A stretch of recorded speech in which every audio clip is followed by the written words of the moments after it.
Welcome, guys, to the Wrestle Legion podcast. I am your host, Andy. I am joined by, to quote from Nick, two brilliant minds of wrestling. On my left, we've got the Mr. Nick the Geek. How are we doing, Nick? I'm good, mate. My brother's off on holiday in a week, so I'm going to get some peace and quiet and be able to get a lot of work done. So, ooh, lovely. And then below, but more to the other side, we've got our brilliant man, Mr. Simon. How are we doing, Si? Really good, mate. Had a fantastic day with the little one, like yourself, celebrating Father's Day. Yeah. I got the best gift ever. Got me a shirt. Wrestling Dad. If I can show you this. Oh, yeah. Like a regular dad, but much cooler. Yeah. So that made my day. I had to promise to wear it on the stream tonight. That's awesome. Thanks, Soph. Well done, Sophie. That's a great t-shirt. Well done. Well, just before we start, happy Father's Day to all the fathers out there. We always had the fantastic Father's Day, Dad. Even though you never answer your phone, I've been trying to ring you all day. Yeah. And happy birthday, Vince. His mustache is officially a year old. Is it? Yeah. Yeah. Jesus Christ. Happy mustache day. How's it stayed the exact same length for a year? I don't think he can grow anymore. It's probably like an old plant, isn't it? Yeah. It's just he's like flipping Baldrick from Blackadder. He just put a dead slug on his lip. I do like his mustache phase, though, to be fair. I'm liking it. It's a bit better than the fucking 12-year-old, well, the bloody Sylvester Stallone's mum's phase. Yeah, that was weird. Yeah, that was really weird. I always thought he wore lipstick. At least he looks a bit more like, I don't know, Fawlty Towers. He does look like Manuel. Yeah, what Manuel would look like now. Yeah, if he hit the gym for like a year. Yeah.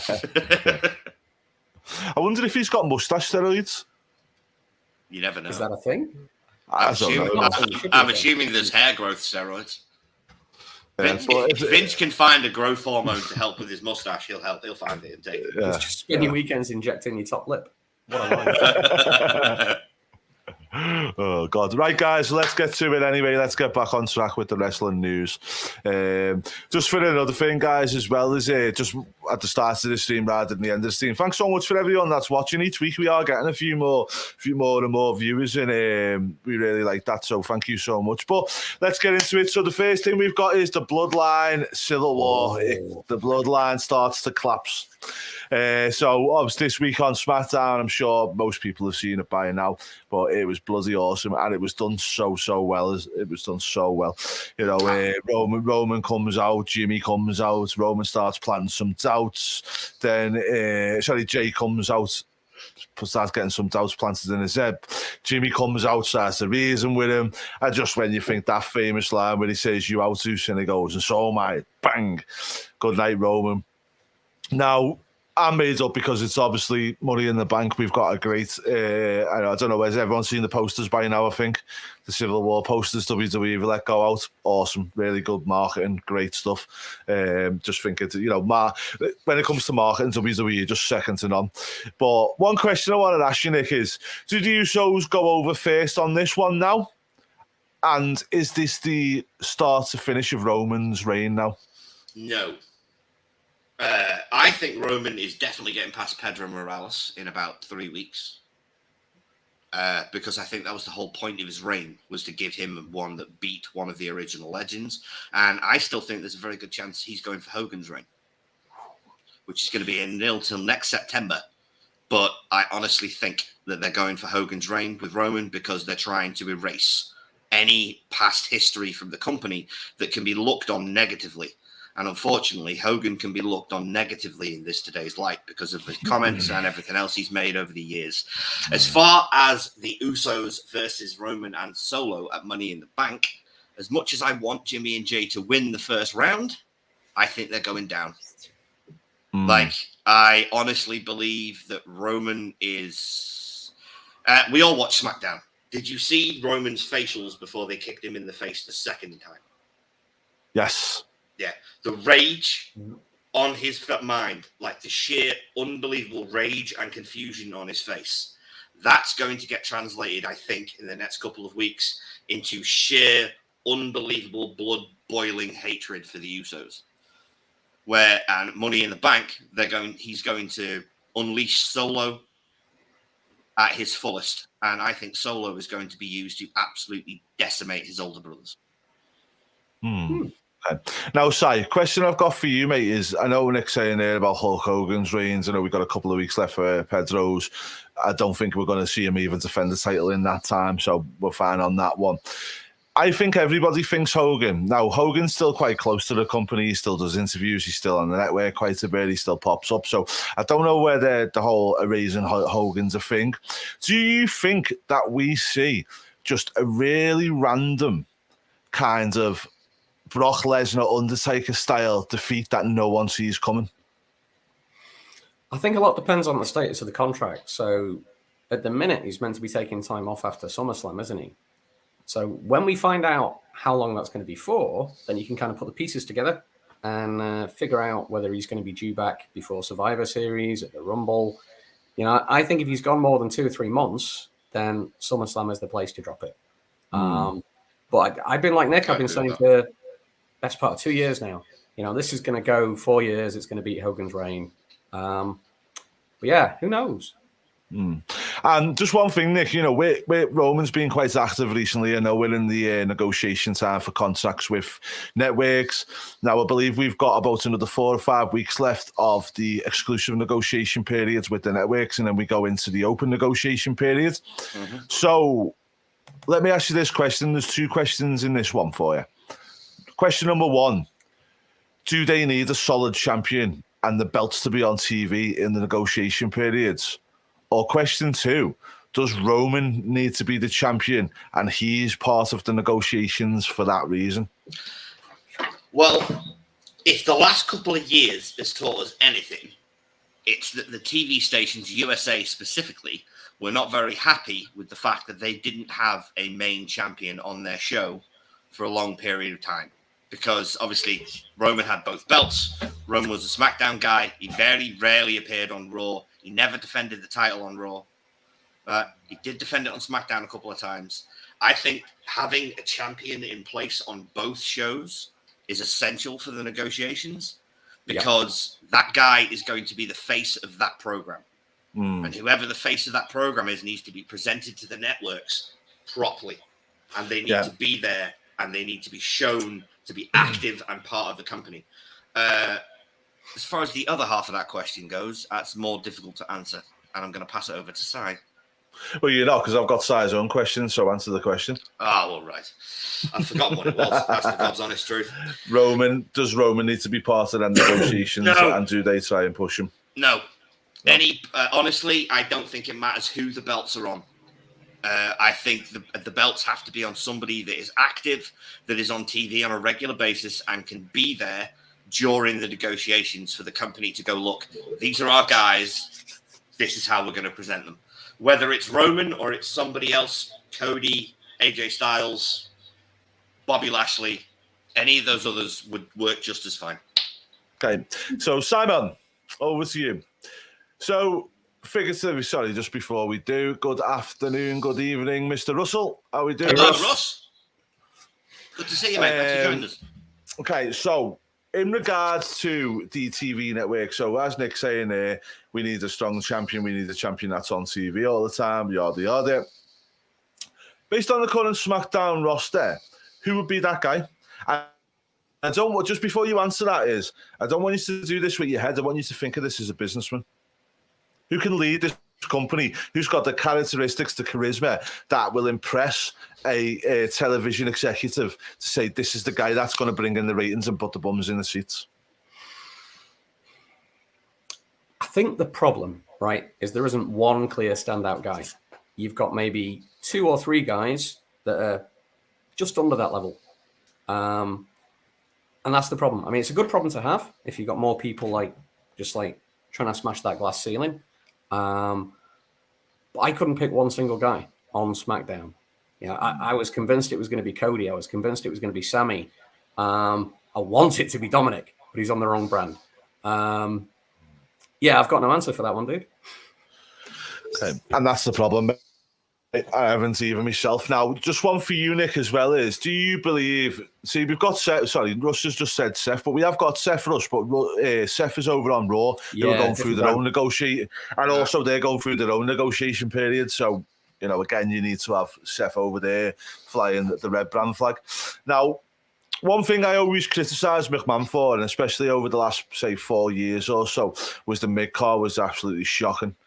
Now we've got two really strong champions that in Austin and Gunther, who are on the way upwards and hopefully are going to do really well. Do you see, Sai, I'll go back to you, any of them two being the guys that fly the flag? And if you do, how away do we think they are? Gunther is not losing that belt until at least September because he's got his own record to break from Honky Tonk Man.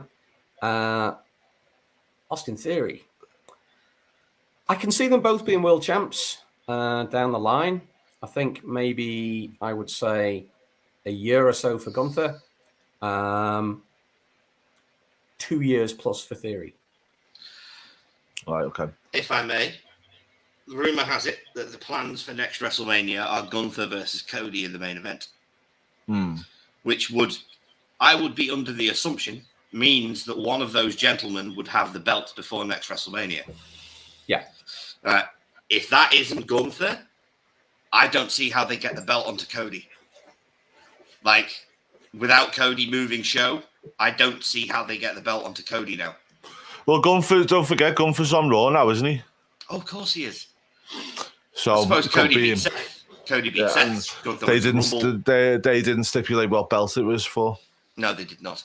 That's a very good point. Right, question for both of you.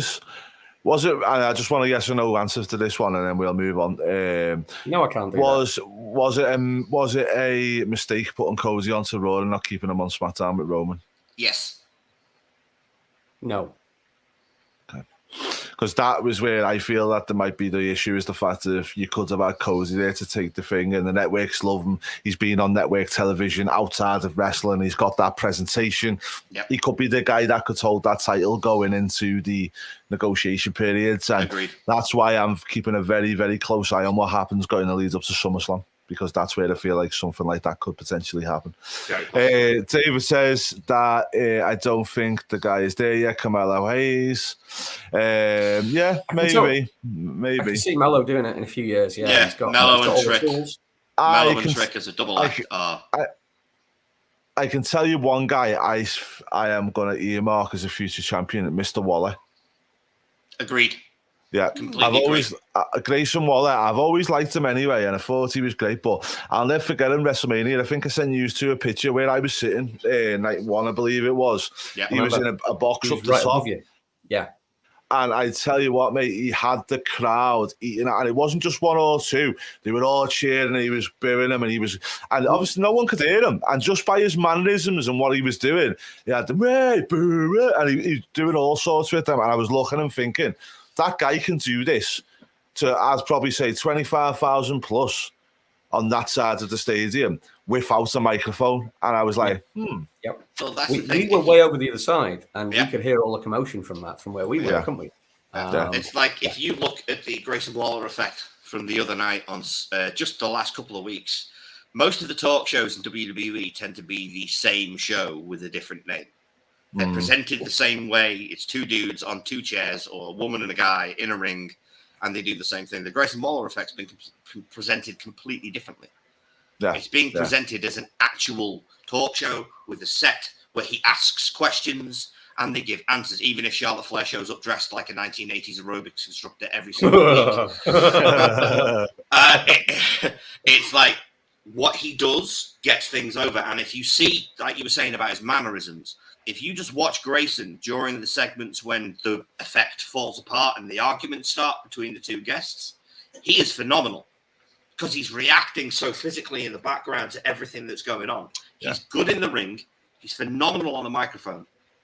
And he's very fresh.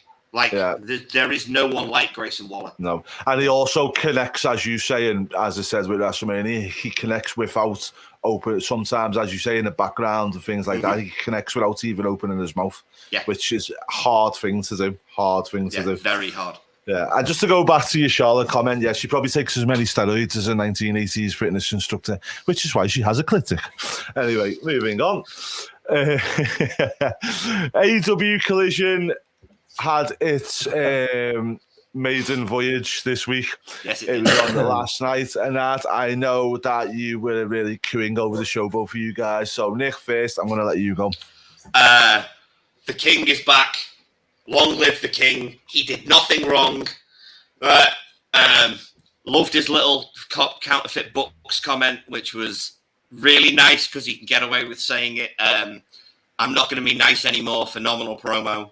Like, just having Punk back is amazing. Like, the fact that we found out the guy in charge of the network calls him One Bill Phil. I thought was a phenomenal thing, because that's a dig at everybody else in the roster. Because if the guy in charge of the network loves you, screw everybody else. It's like, it really doesn't matter. I mean, I don't know if you'll agree with me, Si. I thought this was a 4 or 5 star show. Like, it felt like an episode of Nitro. It was a fantastic show. The feel was great. The set was great. The presentation was great. The production was great. It felt like it was actually aimed more at WWE fans than AEW fans, which might be controversial to say, but it's not necessarily a bad thing. And I'm with you, Nick, on the whole Punk thing. The pipe bomb has been kind of elevated to a level of a promo that we'll never see a promo that good ever again. And I'm not going to say it was up there, but it was pretty high. The fans that want me to say, sorry, you're softer than your favorite wrestlers. Just the little shots were beautiful. One thing I want to say is with CM Punk is a lot of the time, and I learned this years ago with him, and I don't think people give him the thing for it. It's the finer details of certain things. And one of the things for me last night was the little red bag. What was in the bag? Well, we know what was in the bag. We all know what was in the bag. That's an AEW. At the start of the show, the intrigue of what was in that bag. And why he's got a pair of trainers around his neck.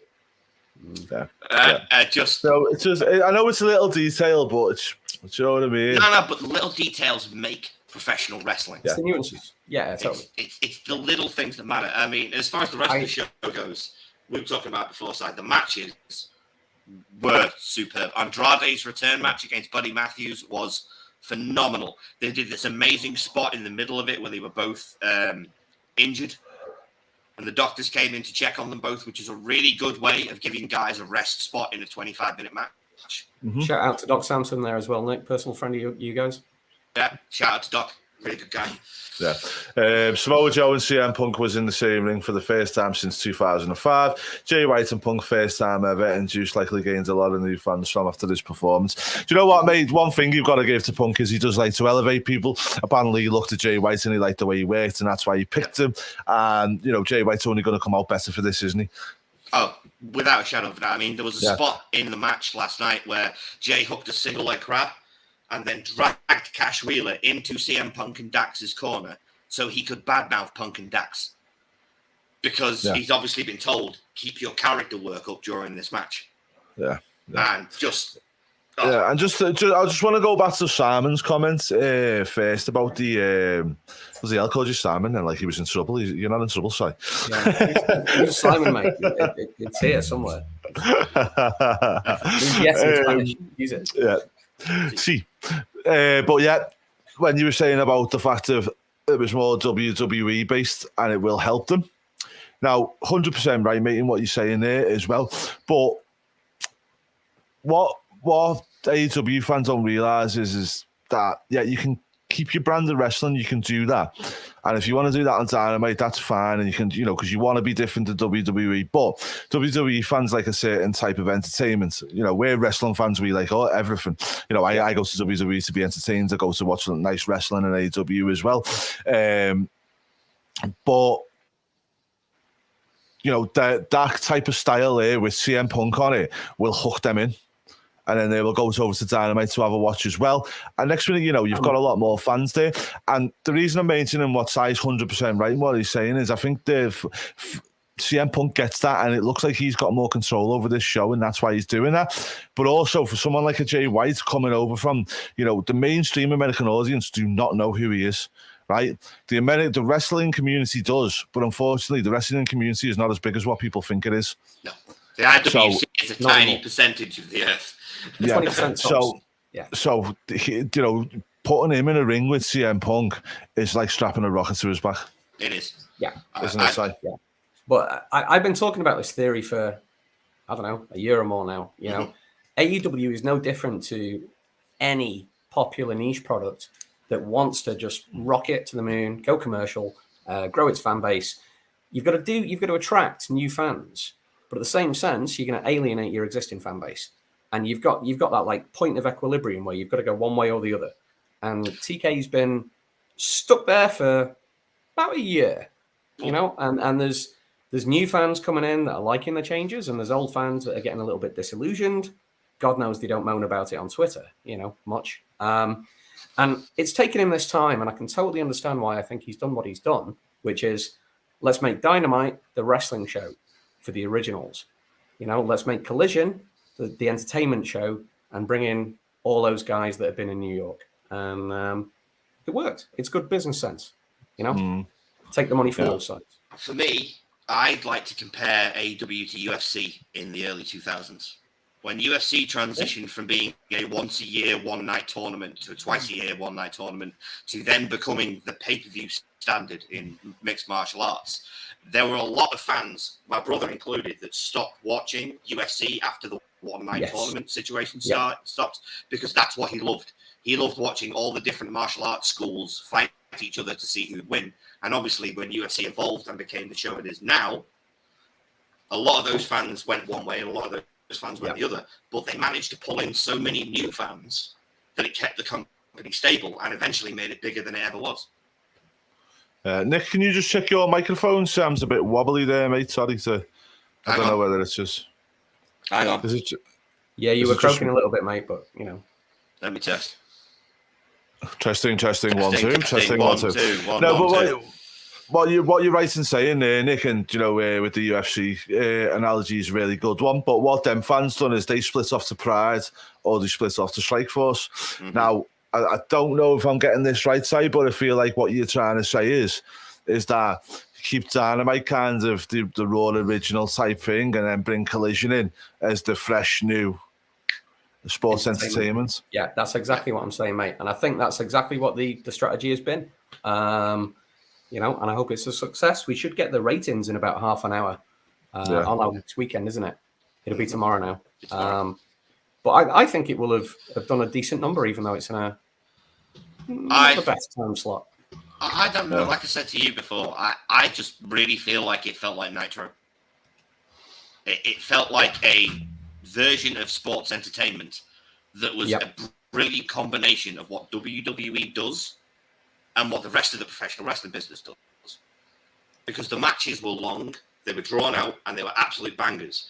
But the story content and the story beats and the little details that went through the show with the way it was produced, the pacing, everything else, felt more like a WWE/WCW product. Yes. And I completely agree with you. That's only good for AEW. Like, people can badmouth WWE all they want because it's cool to badmouth the biggest game in town. But the fact is, the reason they're the biggest game in town is because they figured out the formula to become the biggest game in town. Right? They're doing it the right way and have been doing it the right way for 40 years. That's why they get $1 billion from Fox every year to keep their programs. Yeah. There is nothing wrong with Tony Khan taking a look at what Vince McMahon has been doing and gone, I need to do that. Yeah. Well, I'm going to tell you two things that really tell you that Tony Khan might is starting to get the whole entertainment aspect right. Is number one, that's very telling in this whole scenario is CM Punk referenced the main guy in Warner Bros. Discovery. Yes, how does he know his name, and how has he got that signed off to do that unless CM Punk has had meetings with this guy? Exactly. As part of the stuff, which is very interesting that CM Punk is the guy that's sitting off with Warner Bros. Discovery executive. Mm-hmm. Do you know what I mean? Oh, Right? He said he calls him One Bill Phil. Yeah. It's like you don't get a nickname without being close to a guy. Yeah. Wasn't that nickname just ask me put in this so as you could well? make the counterfeit Has books anybody joke? from WWE ever referenced a network executive, or do you reckon they've even ever met the network executives? Unless it's been just to come in and have a chat with them. I think Roman's probably met the network executives. Yeah, probably a hello, goodbye. Just like a hi and a handshake. Yeah, they're not like probably on first name names. And number two in the whole sports entertainment is, let's not forget, last night a dinosaur won the TNT title. Yes, it did. And I am just feeling sorry for Wardlow. And technically, Christian Cage won the TNT title. Because if you watch the celebration, Luchasaurus doesn't even touch the belt. He doesn't even get to touch the belt. Christian Cage has got it up here, over his shoulder, everywhere else. So in Christian's head, Christian has won the TNT title. Stop clutching at straws, Nick.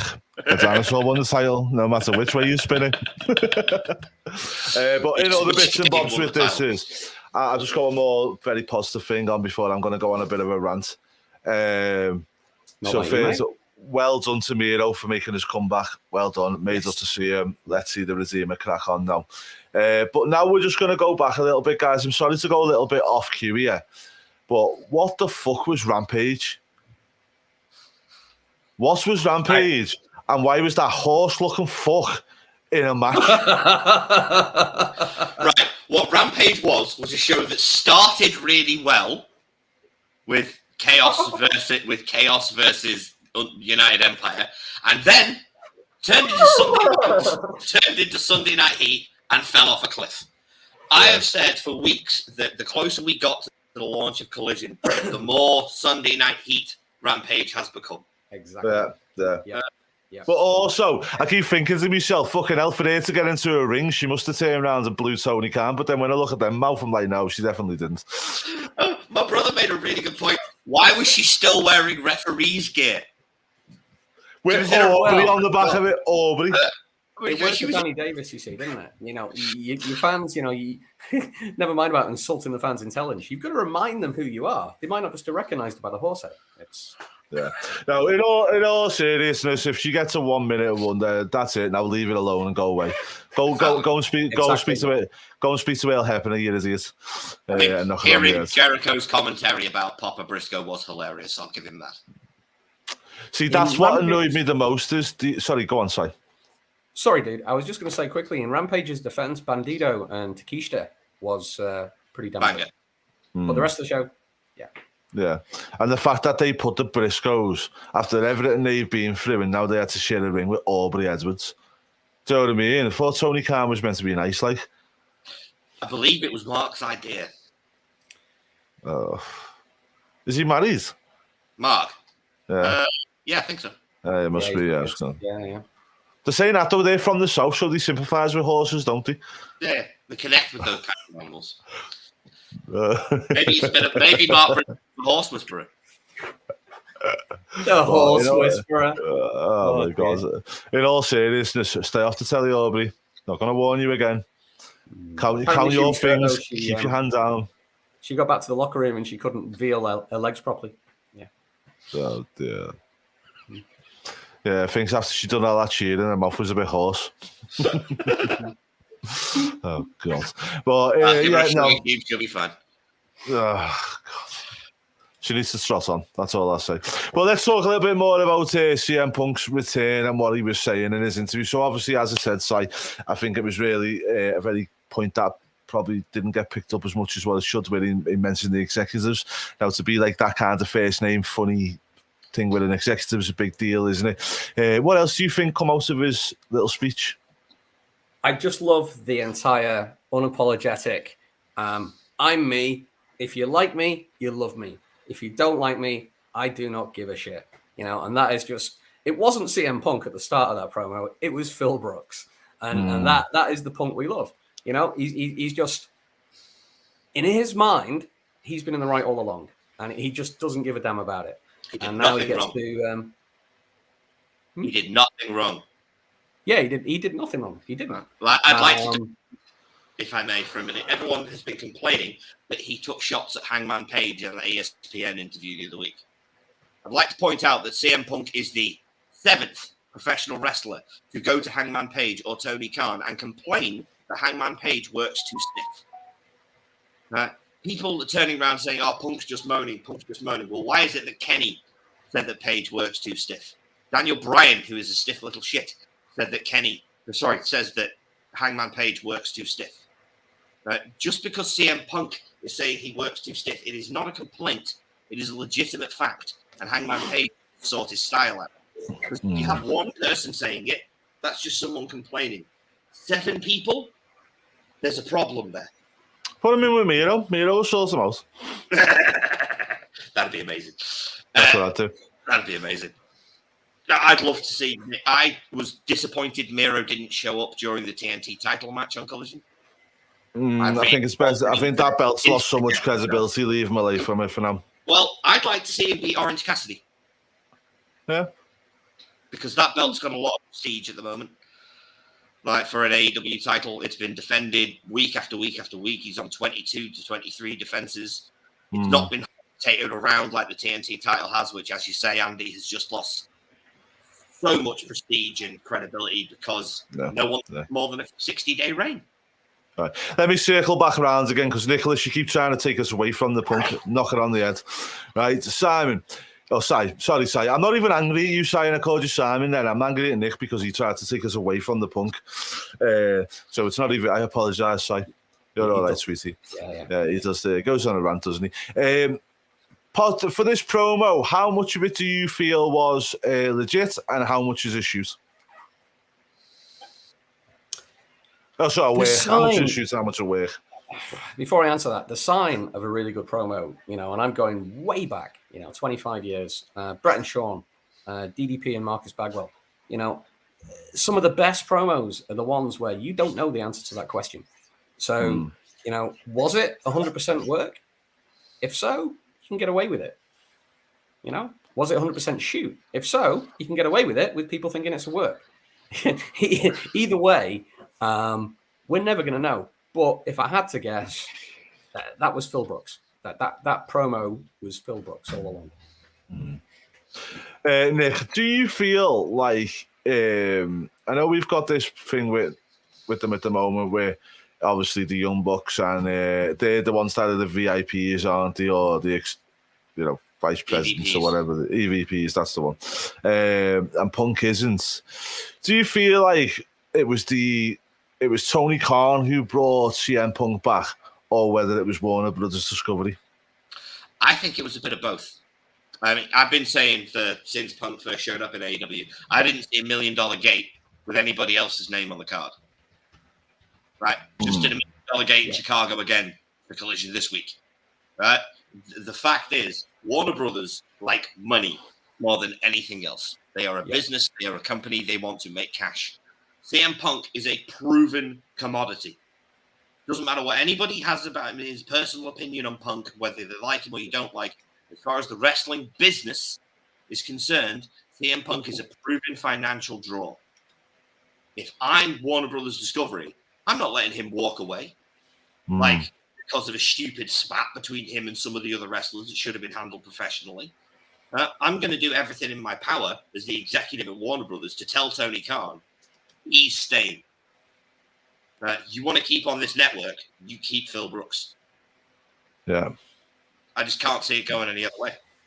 And what do you think? Do you think it was more the network than what it was with Tony, Nick? Sorry.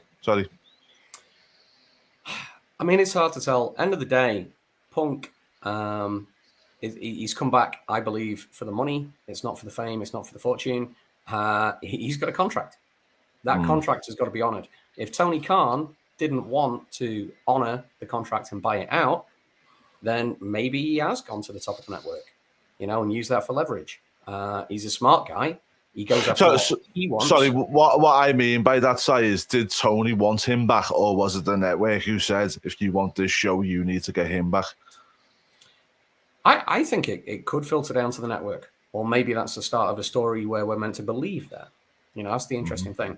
It could be the network executive's name was only mentioned just so he could take that cheap shot at the Bucks. This is entirely possible. And as far as the question you raised earlier, Andy, whether it was a shoot or whether it was a work, I don't think he said anything that he didn't approve through Tony Khan first. Oh, 100%. They would have had to approve it because I don't think they would have let him go out there. Yeah. I don't think after everything that's happened previously, they were going to let him go out there with a live mic without knowing what he was going to say. Well, I don't know whether that they would have not let him go out with what he was going to say. Maybe they've given perimeters to work in, because if you notice some of the stuff he did say, he was very kind of pulled back a little bit at certain points and didn't go too far into it, and maybe that was what he was said. You can't, it could be like, well, I know Tony does like the organic promo, so maybe it was, you can go this week, but you can't mention the Bucks by name, you can't mention Kenny by name, you can't do this, you can't do that. You know what I mean? He's gone, okay. Yeah, that makes sense. Yes. Right, anyway, guys, enough of CM Punk for now. I mean, we never get enough of CM, but obviously, we want to wrap the podcast up shortly. So, last item of business on the show today, guys, was I've been reading through all week, and the Money in the Bank men's ladder match, we're only going to literally, we'll do a Money in the Bank preview show prior to the events and etc. But we're just going to talk about the Money in the Bank men's match. And the reason being is it just doesn't seem to be getting a lot of love on Twitter. There seems to be a lot of people shitting all over it. And it's like, okay, well, what's the reason for that? Do we feel? And just before we start, just for anybody who doesn't know, I'm going to list out the participants. So we've got LWO member, what's his name now? Santos Escobar, thank you very much. LA Knight, Ricochet, Shinsuke Nakamura, Pete Dunne or Butch, and Damian Priest who were in it this year. What's wrong with that? Si, I'm going to come to you first, mate, because I know Nick's an Eva Beaver, but because he's been naughty and tried to take us away from stuff, I'm going to let you go first this time. What's the reason you feel people are getting angry with this? I think the reason people are getting angry is that just yesterday, CM Punk came back on Collision, and it's just attracted so many viewers to CM Punk and what he's doing. But realistically, this is a mid-card match because we've got the Civil War as the main event. Do you know, if you want to look at it from straight up, mate, without me hijacking it and taking it to CM Punk, because I wouldn't want to do that. I think it's a decent lineup this year. Okay, I know you're hyped because you're going to get to see it live. Look at the last couple of Money in the Banks. Okay, now you can blame the pandemic for this. You can blame putting it on a couple of the guys that it was put on. And it was the same with the women's matches. I don't think Money in the Bank has been used to the best of its ability for 4 or 5 years now. The concept has become a little bit tired. It all needs rebooting and refreshing. Personally, I was hoping the Money in the Bank match would have been at WrestleMania rather than getting its own PLE. But I think a lot of what you read, it could just be the haters, mate. Straight up. I read more animosity to rival companies than I do positive stuff some days. The match will be good. Yeah, interesting. Nick, over to you. Right. Rant time. You're all a bunch of frigging marks. Have you seen the lineup in this match of talent? Santos Escobar, the former King Cuerno, one of the greatest luchadors to currently do it in one day. Damian Priest, a man who could quite frankly replace The Undertaker in a position in the company in the next 3 years. LA Knight, possibly the most organically over babyface that's going to in the next 3 years. Who else is in that match? He's fighting for the match he doesn't even know who's in it. Completely going black. Right, Pete Dunne, the best British export we've had in frigging years. The Shinsuke Nakamura finally since Carling. Shinsuke Nakamura finally being used the way he should be used in WWE. The Money in the Bank match is supposed to strap a rocket to somebody. That's what it's supposed to be. It is supposed to take an individual wrestler who is here and elevate them to here. The roster in this year's Money in the Bank is perfect for this. It is all a bunch of guys that are in the upper mid-card. They are this close to breaking through the ceiling. And this Money in the Bank match could be just what they need to get through that ceiling to the next level. I don't understand why people are complaining about this match. It's going to be phenomenal. Just because I'm the biggest Cody Rhodes mark in the world, just because he's not in the match does not mean it's going to be a bad match. Rant over. Thank you very much for that. Right, so it's just, yeah. What a performance. Okay, so do you know, I've been thinking about this match, and I feel like LA Knight and Damian Priest are the two big threats to this match, but, you know, you could use it to strap a rocket to any one of these guys. But I've got a theory. Now.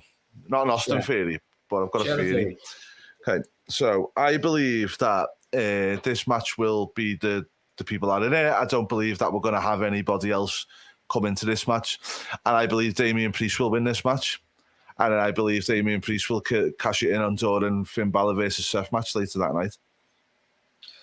Oh, I like that. Check out the big brains on Brad. Where did you come up with that one, dude? I like that. That's spoilers.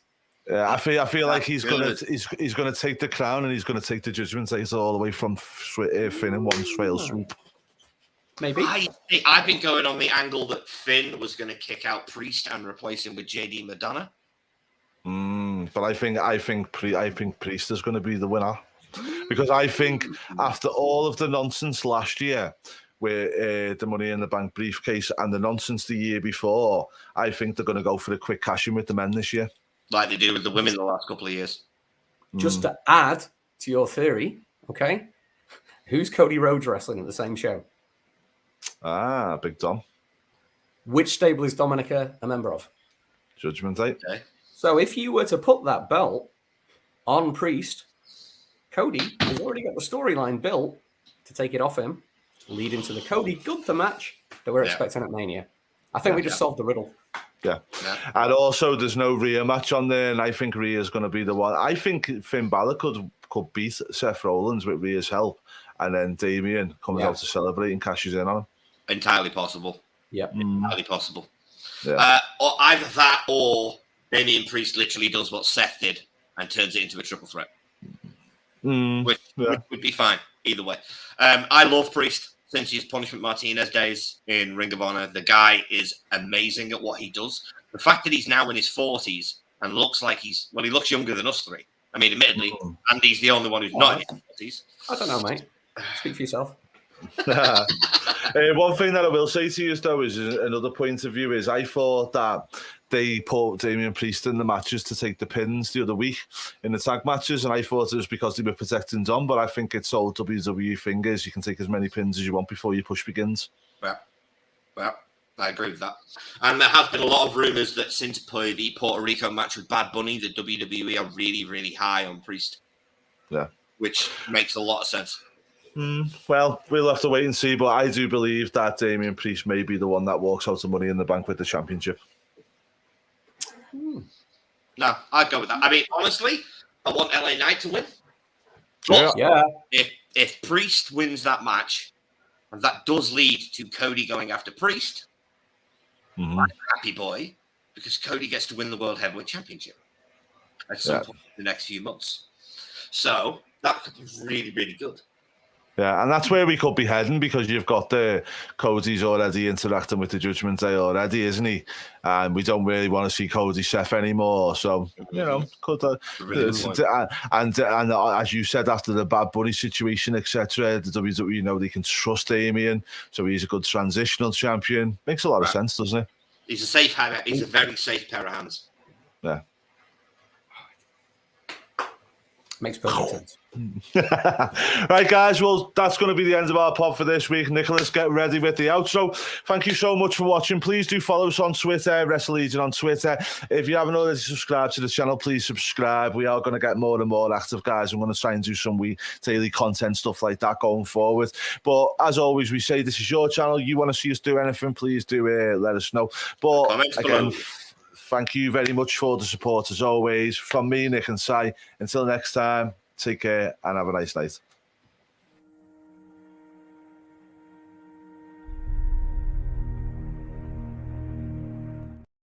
And we're still here. And we're still